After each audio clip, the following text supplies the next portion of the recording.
I've come into the art world a little later in life. I'm 67 now. I've been at this for 5-6 years. My dad was a concrete finisher. He worked in the construction trades.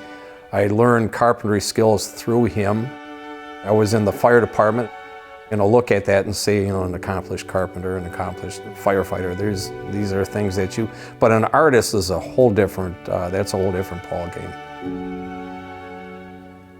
Life goes by so quickly. You don't take time, that old saying, you don't take time to smell the roses. And that was me. I just never had time for it. But now that you're a little older and you appreciate some of these things in life, especially the artistry that's out there, that exists. Getting into the artwork, I've met so many wonderful people, and just to be part of that community is actually it's a special thing. And man, I'm just happy to be here, happy to do it. Developing the process, cutting the copper and shaping it and getting the different angles that I've tried to get, it's all a learning process. There's no one out there doing it.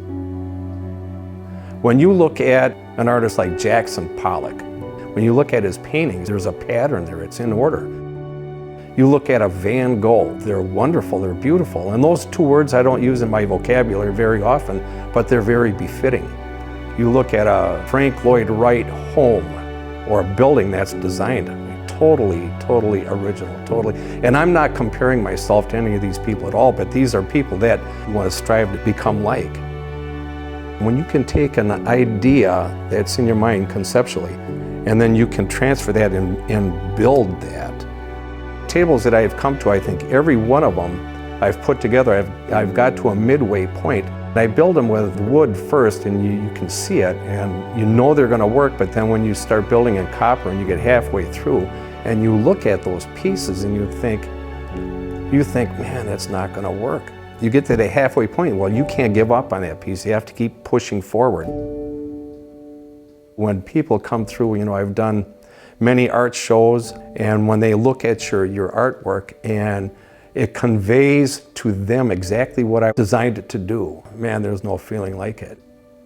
You have vocalists that can sing, you have musicians that can play their instruments, you have people that work in oils and clays or draw. And I never envisioned myself as having any artistic ability, but then when that comes through and people recognize that, that's just something that you just want to keep pursuing. It's very exciting, very exciting. When somebody loves my artwork, that's just the stimulus to keep going and moving forward. The demands on people's attention nowadays, with all the devices, the cell phones, and if you can capture somebody's, just 4 or 5, 10 minutes, to me, that's achieving something. And then have people actually look at you like you're an actual artist. That's something that I never envisioned myself being considered as. Creating, getting the ideas and creating those, and then having people appreciate it. That's a wonderful thing. But having your pieces live beyond you, I guess that is. I never really thought too much about that, but yeah, it is. That does mean something to